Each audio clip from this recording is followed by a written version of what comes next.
It's Lisa here of the YouTube channels Lisa Stayed and Hitler Obsessed.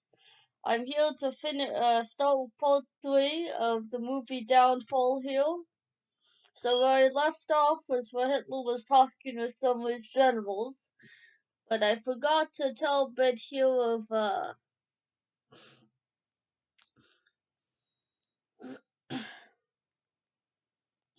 I left off here. I forgot to tell a bit about Uh, before Hitler's meeting with his generals, Albert Speer, Hitler's architect, and at this time, during the end of the Third Reich, I'm gonna turn the TV off real quick because of copyright claims. If I'm not careful, that was the cinder poking out a bit on someone's TV. Uh, but okay. But Albert Speer does turn up, find, talk to Hitler for one last time before he makes his way to leave Berlin. And he's been told about, he's been hearing about everyone leaving Berlin and Hitler's plan for the Nuremberg Decree. And he's having some issues about that. He doesn't like that Hitler's wanting to do that. There's a lot of iffiness in the history community. Great, another ad of Hitler, Albert Speer, if he was really just all for himself to save his neck, or really was he the good Nazi? Uh, I would say maybe he was all out for his own neck because the person he was dealing with was Adolf Hitler. But he ends up turning up also to wish Hitler a happy 56th birthday, also. And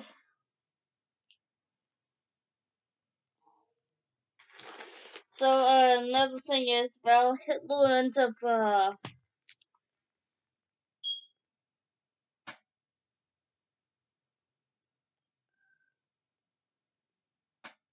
so in the next scene where I left off when Hitler's talking to his generals, he ends up going through the whole Steiner thing. Remember when Steiner didn't turn up, because in reality, Hitler had, yes, I was doing a bit of a continuation of my Downfall YouTube videos. Sorry about that. I apologize. Uh, Sorry about that interruption here, YouTube. Uh, That's okay. I like to keep it real here on YouTube. No editing. I like to keep it real on my videos.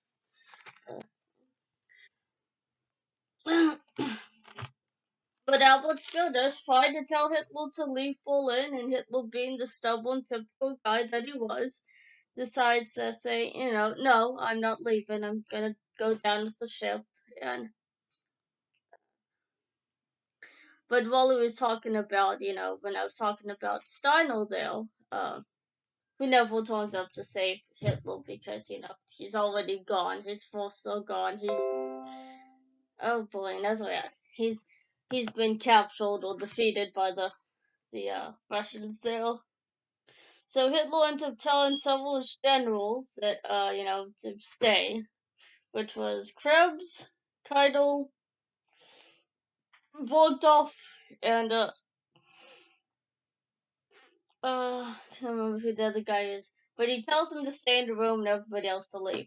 That's the scene that's usually the one done for the downfall prodigies.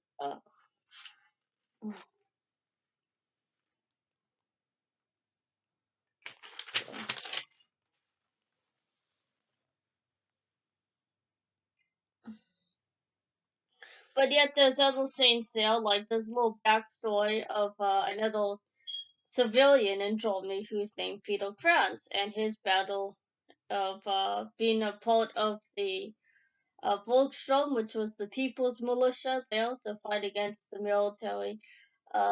Hitler had a lot of civilians, kids and old people, fight with the Wehrmacht against the Russians, and because Germany was losing, Hitler was trying to call up resources, which Hitler was just very stupid at this point, not using his head too well, not being really bright on this one.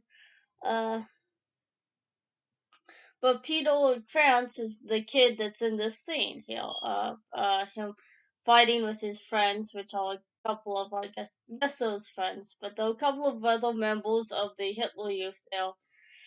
And, they're fighting off the Russians. They've got their Panzerfaust, or the machine guns, and fighting alongside the Wehrmacht. And I guess the Waffen SS though too.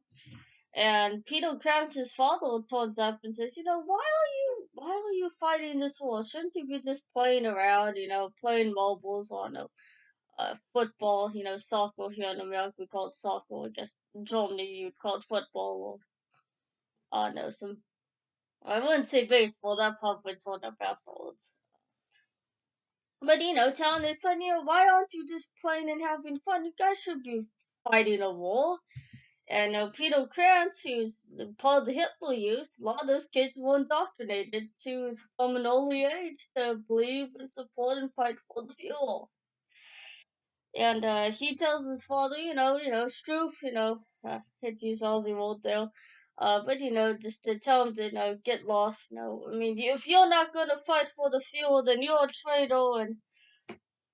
And then there's another scene where enemy artillery hits the group there, and Peter Krantz realizes one of his friends, all his friends are pretty much dead, and he just bails out of there, realizing that, all my little friends there are gone and dead, and whatever was of Wehrmacht or Waffen SS he was with are all gone and blown to bits because of the Russians. So he decides to run off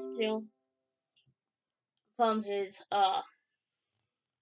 from the battlefield, which I would have to say is very dangerous because Hitler would consider that treason and duty.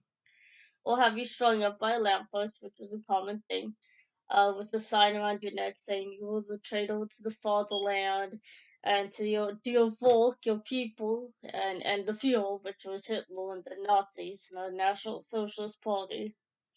When you were in line with the enemy, knowing Hitler's ideology, the enemy was the Bolsheviks, the Jews, and the capitalists or whatever. Uh, any other person that wasn't the Nazis or Aryan master race or him. Uh,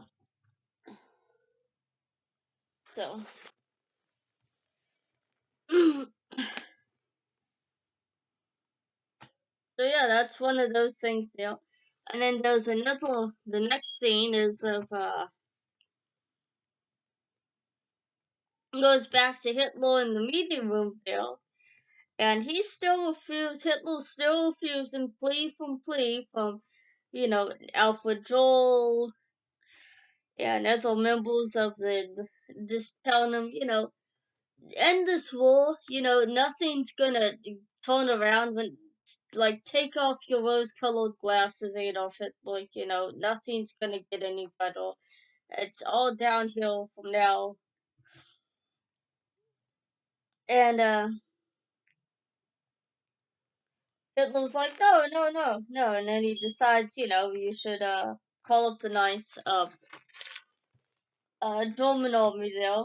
And eventually his generals say, fine, okay, and then when the little get together away from Hitler, they tell each other, hey, Hitler's just moving armies that don't exist, that only exist on a map. This is how far the guy's brain has gone, and just how out of touch Hitler was.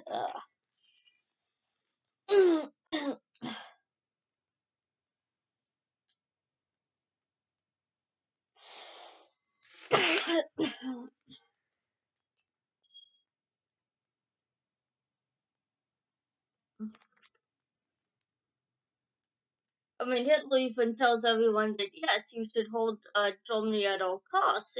Anyway, also because he wants to probably live a bit longer, but he knows he's gonna die. And he just, being the stubborn guy he is, I swear, if he was part of the States, he would fit in with us very well. of our level of stubbornness in our family. Not to take any offense for any of our family members listening to this, but maybe he would be more stubborn than we are. We probably have our limits.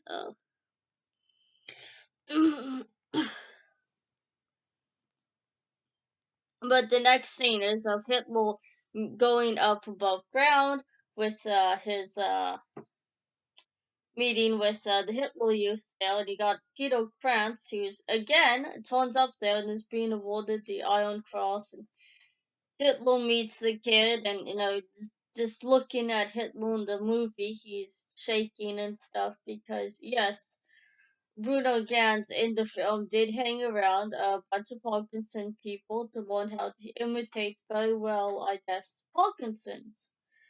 Because Hitler is even to this day suggested to have Parkinson's also. You know, uh, don't know if that's really the case. I am not a physician. I mean, I don't even know if Hitler was even an aspie. I think he could have been. I'm lucky that a pediatric psychiatrist found that out. So at least it's not like speculation. Uh,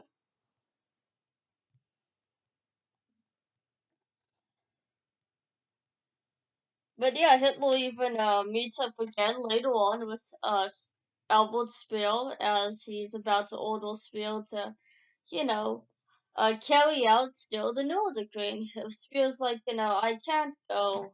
I can't do this, I have boundaries. And he decides, I guess, put the boundaries, I guess metaphorically you would just say, he wants to go call Trump to build a wall.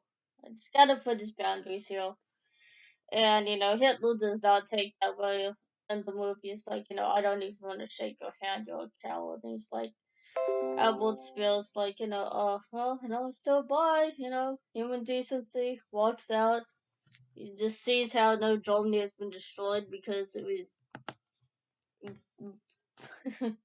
I don't know if you could call him a friend, but no, because of Adolf Hitler's actions, I know. So I will leave this part 3 off and say like and subscribe to my channel